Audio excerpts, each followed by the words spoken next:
Hello, students of NKT. Welcome to another episode of Test Don't Guess. I'm excited to have on today Dr. Carson. He is a board-certified chiropractor who practices around the DC metropolitan area. So thank you so much for being here today, Doctor. Of course, glad to be here. I really want to get off into kind of where you started with NKT. I'd love to hear just your first experience hearing it or maybe seeing NKT. Tell me what that experience was like. Okay, so try and keep it as condensed as possible, but I was working as an associate at another office, and my boss came back from a separate seminar, and I was asking him about it, and we were talking, and he's like, yeah, and I met this other guy who was at the seminar with us, and he was talking about this other technique. It happened to be David. He's like, interesting. I don't know if I can get into it, but it sounds like it's kind of up your alley. And at the time, like, I just kind of filed it in my memory bank. And then I broke away and started my own practice and was doing a lot more research and kind of I tracked down David, checked out his Facebook page, checked out his blog, and he just happened to have a seminar come to DC. Like, wow, perfect. 3 months away, and I was like, done. So I went in, and the rest is history. Mm-hmm. And when was that? Like, how many years ago was that? I took the class. It will be 4 years in August or September. Okay. So that was when I took level 1. Mm-hmm. It was pretty different back then. There's been a lot of changes. Yeah. All for the better. For the better. But it's very interesting to see where it was when I started as this bright-eyed level 1 student, now going through different iterations of, evolving the process. Mm-hmm. And seeing how much it's changed. It's been really cool. Yeah. And what did you think of when you first did that level 1 seminar? Did you just like click with it right away, or was it kind of confusing, or what was some like of the conflict going on within you when you were taking that level 1 class? Honestly, it provided almost instant clarity to me. Beforehand, as a chiropractor, I was really big into rehab. I have a master's degree in sports science and rehabilitation. So I've been doing a lot of physical therapy-based work prior to that. And one of the big things in school, they teach Yanda's upper cross and lower cross. Oh, right. Yeah. So real straightforward. And that made sense to me, but the whole time I'm doing it, I'm thinking to myself, I see a lot of shoulder cases. I see a lot of hip cases. How does this work beyond the neck and the low back? Mm-hmm. And I knew there had to be an answer. Like, it just logically makes sense, but I couldn't put words to it. And within, that introductory lecture portion of module 1, or the first level course, after David got done, we went on a break, and I could have hugged him, because it was just like, you've taken everything that I had gone over and over and over in my brain and not make sense. And he just very succinctly, very easily, explained this theory. And I'm like, that's it. Mm-hmm. And from there, you couldn't slow me down. Like, it was off to the races, which was really, really, really cool. Yeah. So. And you just started so off to the races. I mean, you just brought it right into your practice immediately. And then did it kind of jive well with all the stuff you were already doing, or did you kind of have to make some adjustments to things you were doing at the time?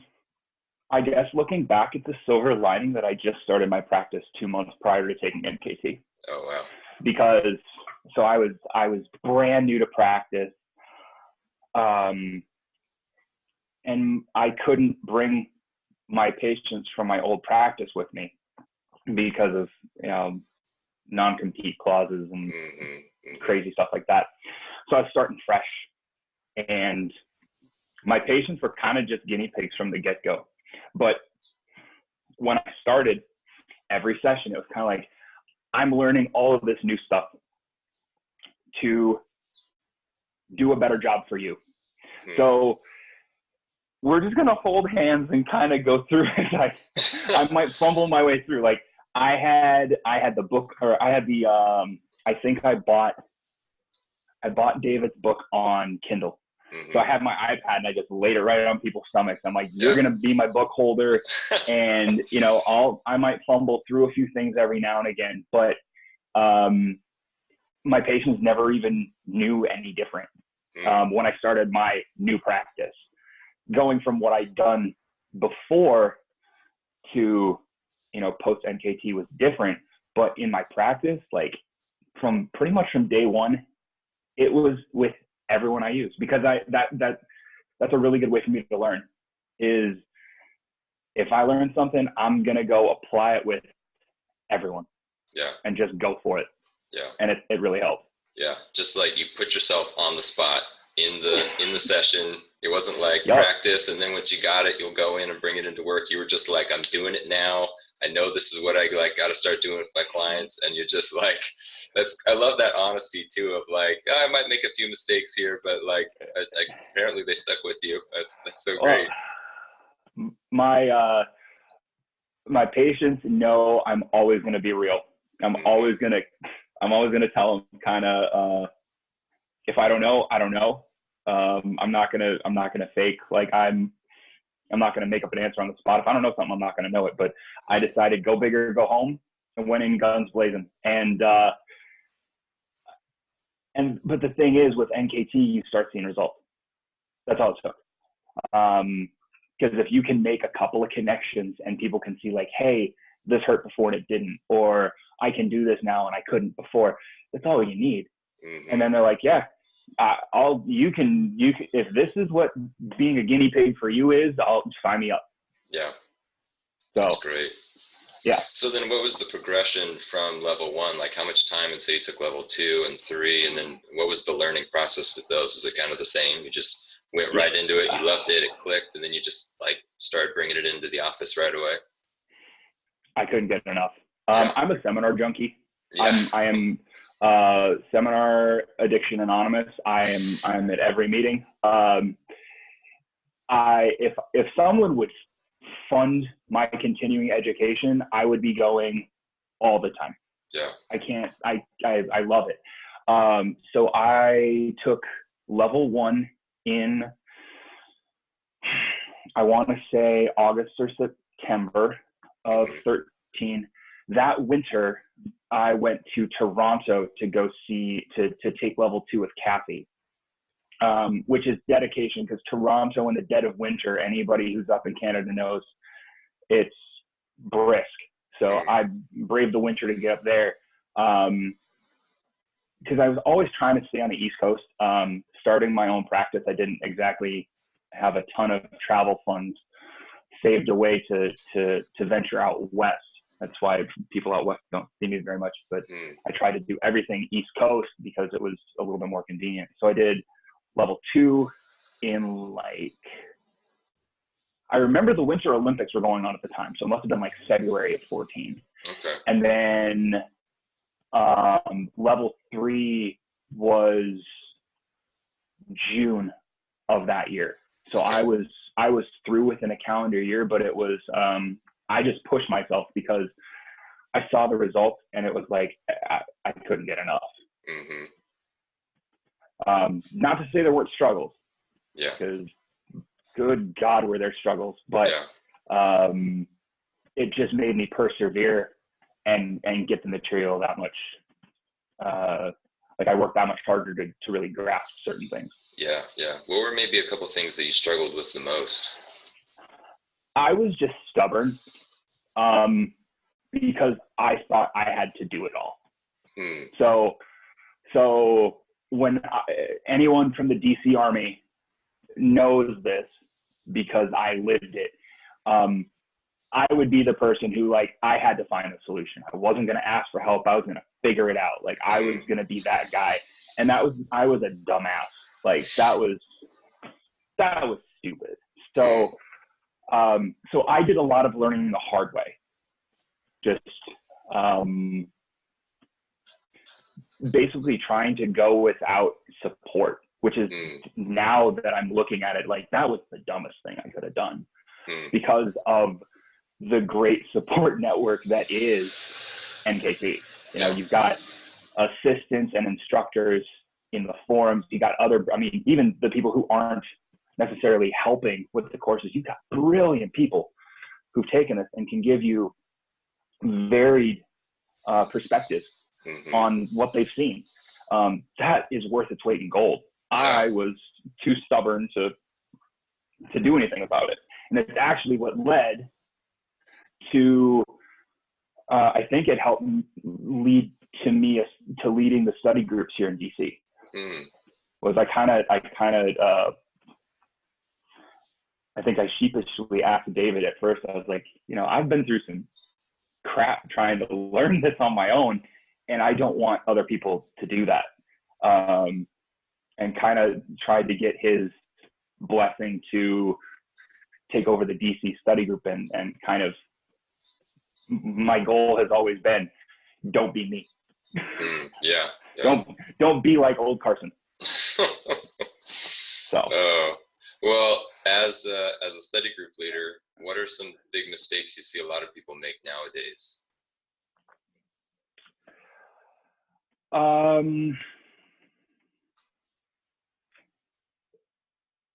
Thinking that whatever they're seeing, if it doesn't make sense to them, that it's an issue that's above their capability.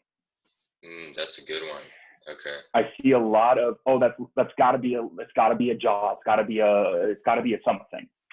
And, I know of, you know, some of my friends through NKT have taken meticulous amounts of time to master the level 1 material, and they are extremely successful in practice. You know more than you think. You just have to trust it. And so a lot of my time in study groups is showing people not everything is a level above. It doesn't have to be. And it was actually one of the really good things. Like you're always pushing, you're always learning more in level 2, level 3, but there's so much you learn in level 1. Level 2 helps kind of put things together, and level 3 just takes it a notch higher. You walk out of level 1 with the tools to see so many things. And it's just instilling the confidence that, yes, you do know. You know this stuff. You know what to do. If a muscle's weak in the clear, where do you go? You look for a TL. If a muscle's strong in the clear and something's not right, call bullshit and use relational compensation. And I mean, if you ask anybody, those are the exact words I use. That's where we go. And so I think just giving people the confidence that, like, you don't need to refer everyone to me, because and what I'll do is I'll try and bring those people in when I consult with them and show them, like, I'm doing level 1 stuff. It's just knowing what to look for and how to interpret what you're finding. That's been really huge. No, that is true. Well, so more into your practice, like, what did your practice used to look like? I mean, you know, you kind of started your practice off with NKT, so maybe prior to your practice when you worked for other people as a chiropractor in the world of therapy, what were kind of the things that you did back then that you've shifted and maybe done differently now that you're post NKT? What are some of those big, like, before and after things for you? Simplified. If there's one word, it's simplified. Oh my God. So like I said before, I was really heavy into, so I still am, really heavy into rehab. Normal visit used to be kind of get an update on where people are, adjust, soft tissue technique of choice. I'm active release technique certified. So that was kind of my go-to for the soft tissue component. And then we'd go out into a rehab bay, and it'd be, you know, glute bridges, planks, various kettlebell exercises, those kind of things. And it'd be like probably ended up being a 45-minute session where 30 minutes of it's corrective. And then I give them 30 minutes of things to do at home. And couldn't get, and there was just a lack of compliance, and it just drove me freaking batty. And flash forward, take NKT and realize like, maybe what's missing is I'm bombarding them with stuff. So coming back and saying, let's work on 1 or 2 corrections that won't take nearly as much time, but will improve results. Less time, better results. That's a hell of a recipe for compliance. Yeah. Compared to 30 minutes of work that, you know, could be really challenging for people. So that was really huge. I still use almost the same amount of time, but it's just, I'm sniping. I think David, Eric, I think they talk about that. Like, you're going to be a better sniper. You spend 10 minutes aiming, get 1 shot, and then things go, you know, in a much better way than just walking in, just spraying everything you can think of. Like, soft tissue wise, I was killing my hands, absolutely killing my hands, treating tissue after tissue after tissue. And NKT was kind of a wake up. I was like, oh, I don't have to beat myself up nearly as hard, which was again, a huge win. Yeah. So. That's cool. So you said you only work with people for about 45 minutes. Is that the current time that you see people? An initial consultation, 60. Okay. And 60. then I do follow-ups every half hour. So 30-minute blocks. Okay. It's a little bit fast and furious. Yeah. I probably like a little bit more time, but for those who are listening, who are healthcare providers who deal with health insurance, they'll know my plight. And that's kind of the biggest argument, or the biggest question people have from like the chiropractic or probably PT perspective, is for those of us who have to bill insurance, like, how in the heck can you do all these things and do it in a condensed way to get results, but still make sure that you're getting paid? Because the longer you see someone in the health insurance game, the less you get paid. In the big picture. So it's a juggling act. And so I'd probably like 40 to 45 minutes, but realistically it has to be 25 to 30. Yeah. So I just learned to work. Again, I'm now just becoming a much more effective sniper. Okay. I don't need as much time to aim. Yeah. And what do you like with a first-time client? Would you have them maybe do anything or read anything or like do any kind of preparatory stuff before they came in to kind of help that go faster? Or did they just come in, you know, maybe without knowing anything and you just kind of see them as they are, or anything like that? Good question. I usually just let people come in kind of clean. And I'll explain kind of my process. And the big thing for me is for them to understand why I do what I do. If they can kind of take a peek behind the curtain and see what I'm looking for, they may not know what it is, but if they can see the wheels turning for me and know what I'm going for, it's a lot easier for them to, you know, get on board. A lot of the times these people are coming to me after being to 2 other chiropractors and a physical therapist, or you know, I'm not the first stop on the bus. So by the time they get to me, that's one of the things we talk about in their history. Okay, what things helped, what things didn't help? If I know that a certain corrective or they're doing some sort of soft tissue work helped but didn't hold, that's a really easy way to kind of have that door open, and I go in and say, okay, this might be why. So let's take a look and see if we change our perspective and look from a different approach, we might be able to find an answer as to why that was only helping for a little bit. Let's see if we can make that hold. Do you try to make educating your clients a really big part of your work with them? Or do you kind of just answer things as they come up or as they might ask questions? Or do you like really make it a purpose to like, okay, you got this, I need to explain these concepts and like teach you about this? It depends. I hate that answer, but it totally depends.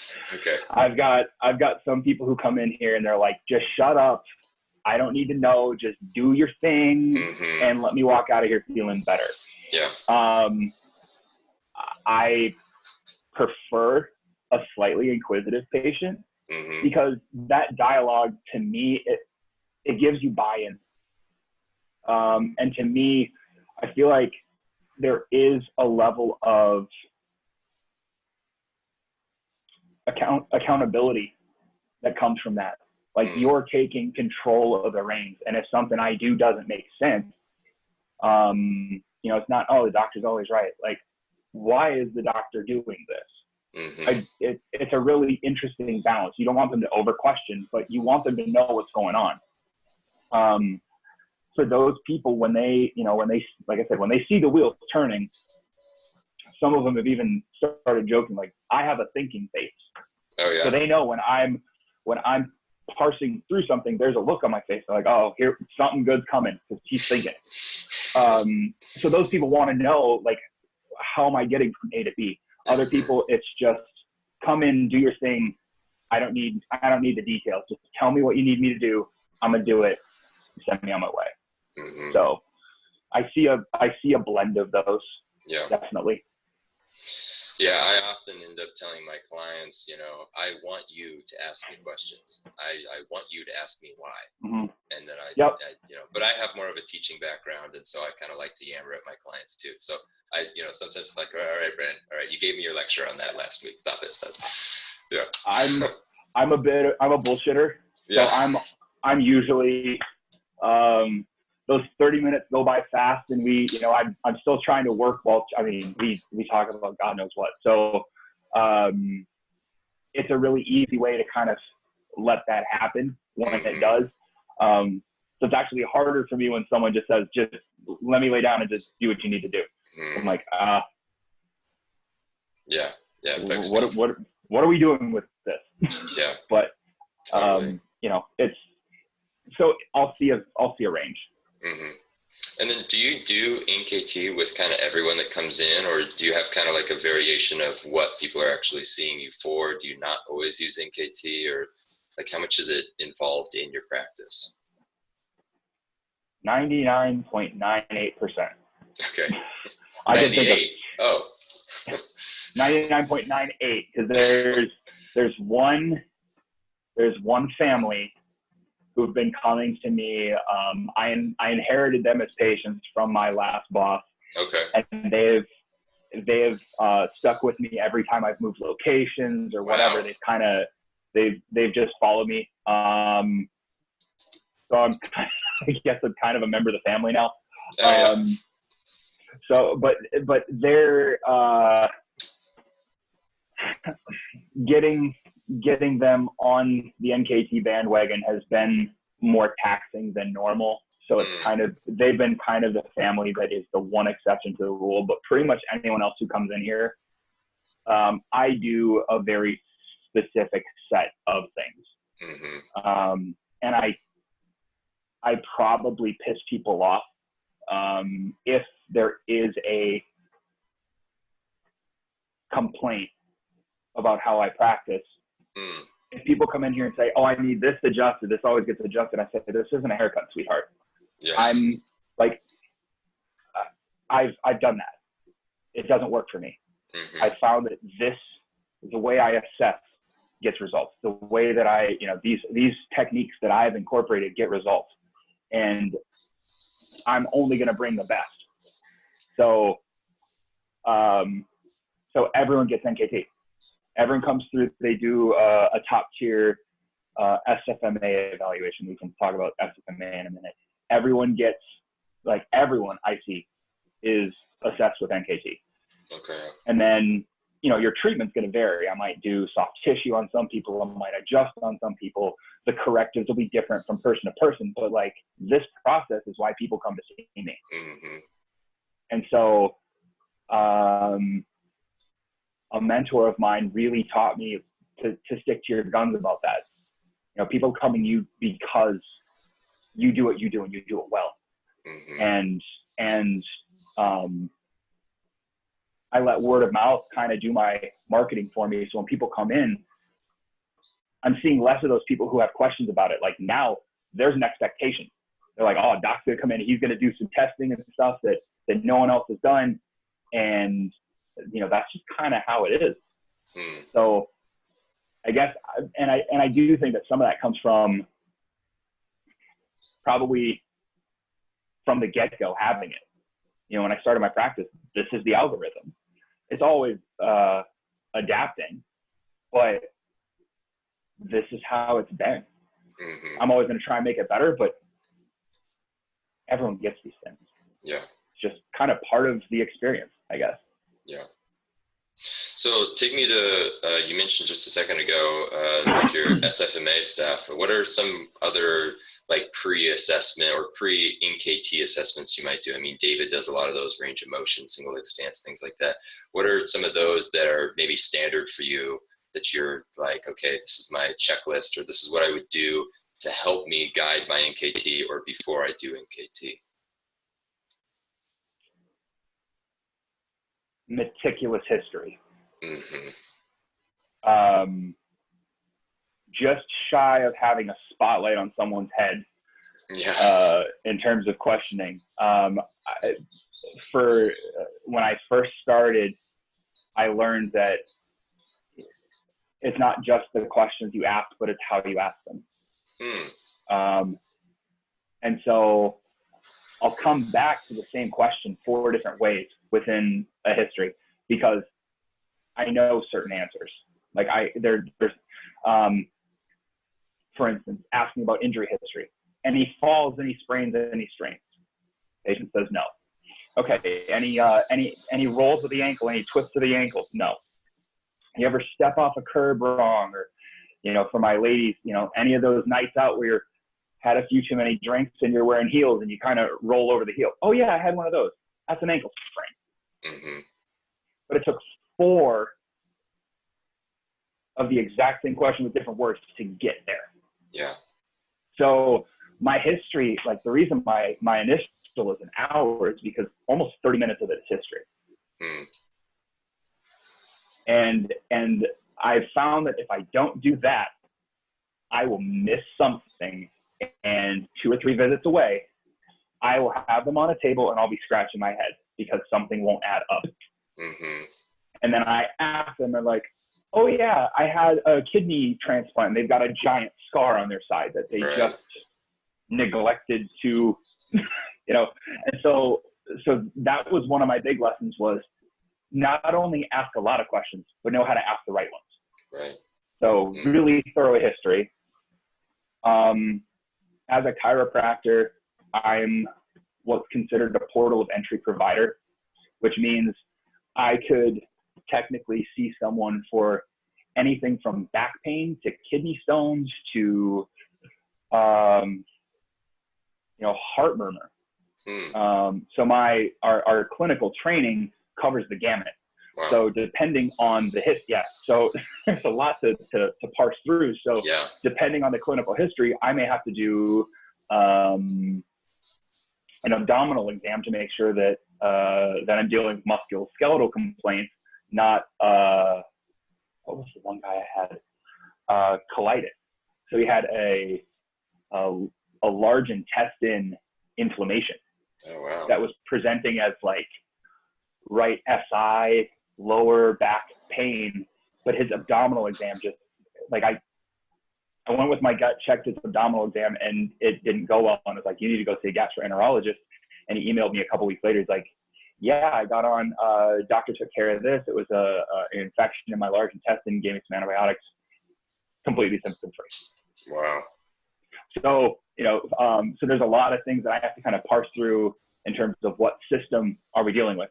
Once I know that it's musculoskeletal, range of motion, I do a very simplistic gait analysis, standing postural evaluation, and then I use the select functional movement assessment. So it's kind of, for the people who don't know about it, it's a clinical audit of big movements. So it'll do cervical range of motion, cervical flexion, cervical extension, cervical rotation. There's a shoulder pattern of movement. So the one is flexion, adduction, external rotation. flexion, abduction, external rotation. The other one's extension, adduction, internal rotation. Mm-hmm. So it's just kind of looking for big gross movement discrepancies, toe touch, back bend, rotation, single leg stance, squat. Yeah. Looking for any asymmetries or anything that just doesn't look right there. And then I go straight in. If I really don't know where I think things are coming from, I'll do one of the breakouts of the SFMA, which kind of breaks it down regionally to figure out if it's the hip versus the back versus the knee. But with time comes a little bit of experience. You kind of start knowing where to look. Mm-hmm. So I jumped right into testing at that point. Mm-hmm. Okay. And then away we go. Yeah. And then just to jump back here to how we were talking about when you bring people into your office, when you start doing your NKT, I mean, do you explain like, hey, this is called neurokinetic therapy and I'm going to do some tests, and do you kind of explain it to them, or do you just like jump in and like do the tests and they don't really know what you're doing, or what's the initiation of NKT and kind of bringing them into like, what are you doing right now?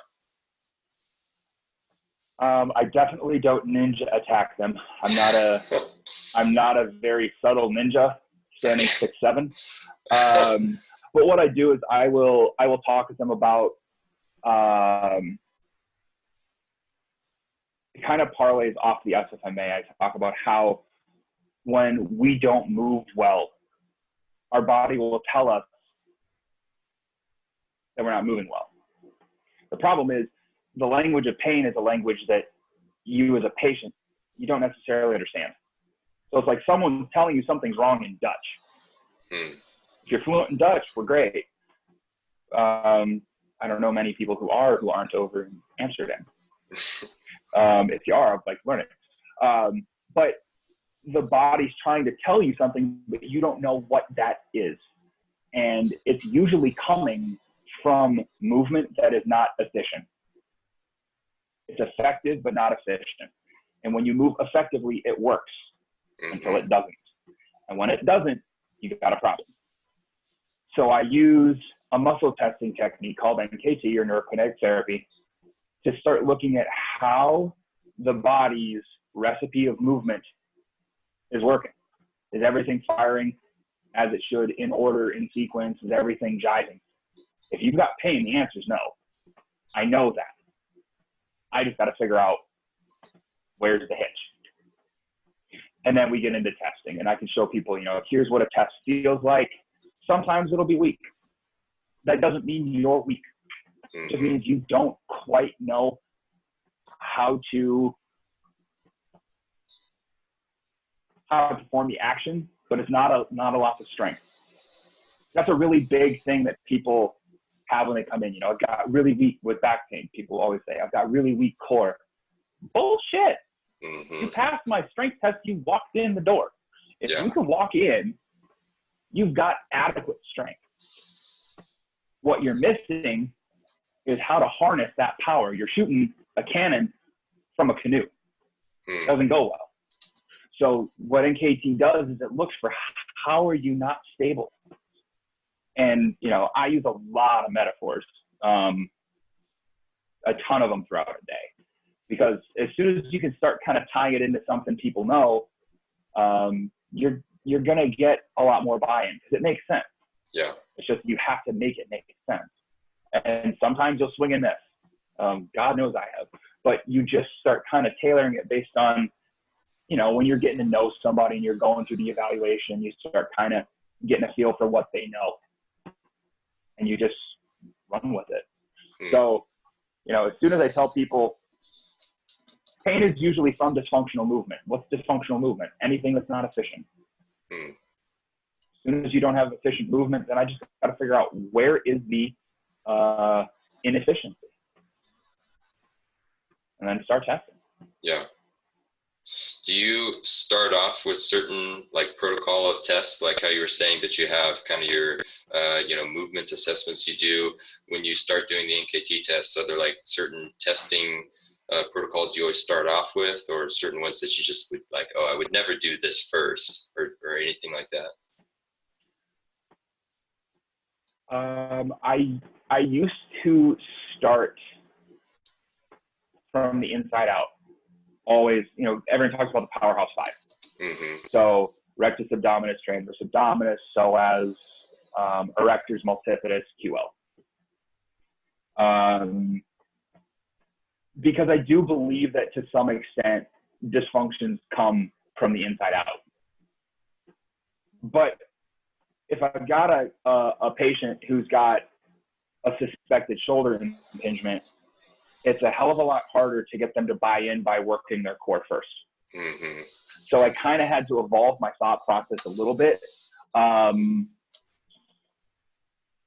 You need to get a win right off the bat. The pressure is usually on with that first set of tests, because if you can get them results really quick, then you got buy-in, and then you can do whatever really comes to mind.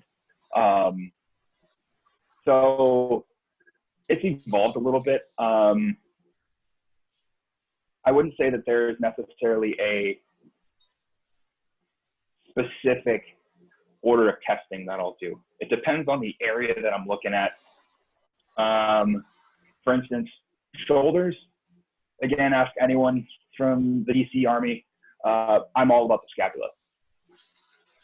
You want to figure out the shoulder, know what the muscles of the scapula are doing, because that's something that's often overlooked in traditional PT and chiro. They want to work on glenohumeral. They want to work on the rotator cuff. That stuff doesn't roll without the base, the anchor that is the scapula. So when I see shoulder stuff, I'm going to lower trap, mid trap, serrated, upper trap, levator. You know, I'm working those over first because something's going to be suspect there. Yeah. And if I can get that timing to get that scapula to rotate upwards at just the right time, they don't impinge. And all of a sudden there's a light bulb where they're like, okay, so it used to hurt out here. He did something on my back and now it doesn't hurt. Door is wide open, and now you can go barging through. Yeah. So it depends on the area. So with like a shorter, I mean, or at least a typically for a returning client, less than 60-minute session, you know, you got to go pretty quick. You got to use that sniping skill. How many tests might you do until you start acting on those tests? Like how many relationships do you find? And then it's like, okay, we found enough within my time limit. I can like correct these things, and that's going to be good enough to see my client through to the next session. Like how much testing do you do until you found what you need?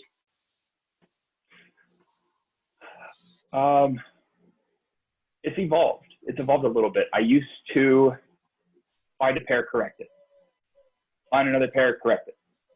Find another pair, correct it.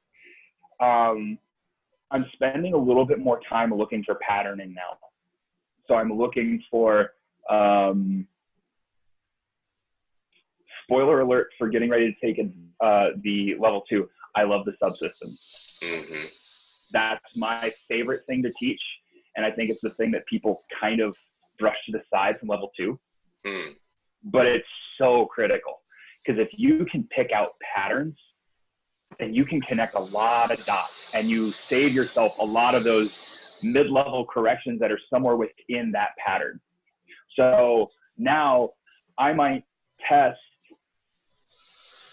if I've got a suspicion, I'm going to test out probably 4 or 5 muscles to see if I can find a pattern. And if they're all falling within what I think, then I go looking for the TL and kind of break down from there. But I keep my sessions pretty quick. It's probably only 1 or 2 corrections, but there's more testing involved because I'm looking for a pattern. Okay.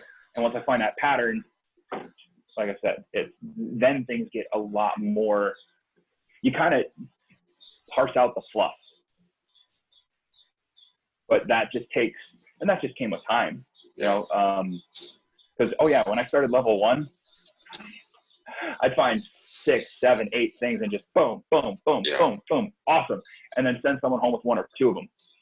And, you know, as I took level 2, I started thinking in patterns, and level 3, it just allowed me to really get good at how to tease out the highest issue, the highest priority kind of top of the food chain stuff,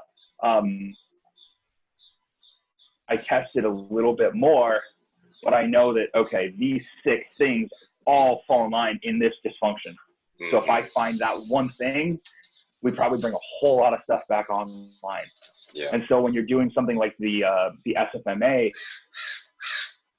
and looking at a rotational pattern where you've got tibial rotation, hip rotation, lumbar rotation, like everything's rotating.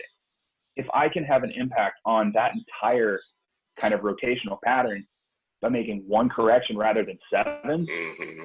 you save yourself time and a lot of homework. Again, if I can send someone home with one thing that improves an entire pattern, that's money. Yeah. That's what I'm about, is the big game there. Okay. So I definitely I'm looking big patterns as much as I can, because mm-hmm. they're there. You just have to let them show up. Yeah. And so that might take a treatment, a correction, get people up, let them move around, do some squats or, something, and then see what comes up. And it might even take another visit, so be it. But the patterns will be there if you look for them. Mm-hmm. That's true. Yeah. Well, here, I got a couple more things I want to ask you. What are like some great books or just materials? I mean, you've mentioned some other techniques that you do, but just some other learning things that maybe you learned this, or I read this one book and then like, oh, now NKT really lit up in my mind. Like, it kind of sounds like maybe that was the reverse for you. Like, you already knew a lot of interesting information. And then when you learned NKT, that kind of clicked and made a lot of other stuff make sense for you. But was there anything that just helped you understand NKT more that you could share with people so that they can start learning those? I think Gray Cook's book Movement mm-hmm. really made sense to me. You can kind of skip the part where he actually breaks down the FMS and the SFMA. Those are too verbose, but like understanding his why. Mm. And Gray Cook is a guy where if I could listen to him talk every day, he's a guy who makes sense to me. Mm-hmm. I think the way he can explain what he does to absolutely anyone. Mm. He did I don't know if it was a TED Talk or if he was just doing a presentation for a company, but he's talked into CEOs and, big, educated, affluent people. And he can make the same concepts make sense to the people who, he lives in kind of backwoods Virginia. And so he can take his concepts to no matter who it is and make sense of it. And I that's where I got a lot of my kind of patient management is from that. Same thing with Start With Why by Simon Sinek. Okay. He does a TED Talk on it as well. The book kind of just hammers it home. Know why you're doing something first. Mm-hmm. What, why, how, what. Most people do it in reverse. Mm. But if you can tell people why you need to do NKT to figure this out, it's a hell of a lot easier to explain why NKT matters rather than what it is. Mm. So those kind of things for me, from a professional development standpoint, really hit home. But I kind of ran with Gray Cook's Movement, and then, David really made sense. I'm a bit of a shoulder junkie. I'm a former collegiate javelin thrower, former amateur pitcher. I love throwing shit. Mm-hmm. It's just the thing I do. So the shoulder's it's kind of a passion project of mine. I want to know absolutely everything there is about the shoulder, everything possible. And so I read a couple of blogs pretty faithfully to keep up on it. Eric Cressy is a guy who I followed a lot for shoulder rehab. He's a personal trainer, but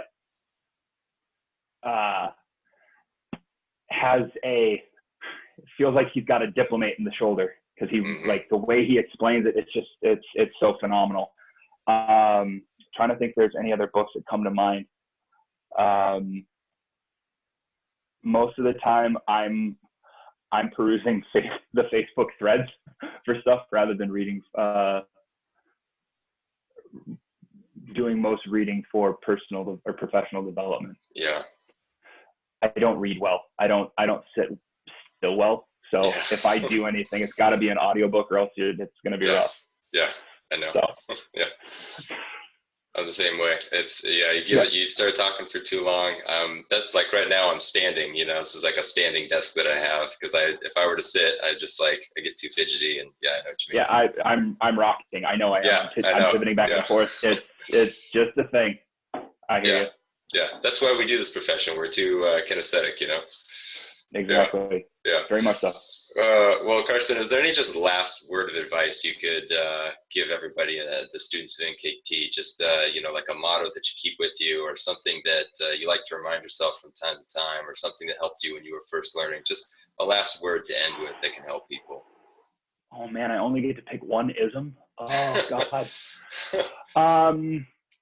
I have a lot of those throughout a day. I'll use a bunch of them. I guess the biggest thing I would say is what I was saying earlier for everyone who's taken level 1, who's overwhelmed.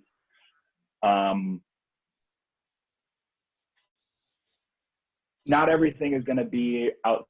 Okay, great. Level 1 will teach you a lot of what you need to know. If you're not sure, we've got a really great community. The search forum on the scholars page is incredible. So you can search anything that you need over and over and over and over again, so that you may not even have to ask the question. 2, get a mentor. When I finally wisened up, I peppered my mentor with a lot of questions. God bless him. He still talks to me to this day. I think I've tested that a few times, but find a mentor. They don't have to be in your profession, but it helps so that they can share their struggles with, they might have gone through the same thing. Which is another reason why I go to the professional pages, NKT Chiro, the NKT PT page, the personal trainers page. You'll see people who you might be able to kind of jive with and gel with. And, we're here to help. So don't be afraid to ask questions. And then from a level 1 perspective, please remember about relational compensation.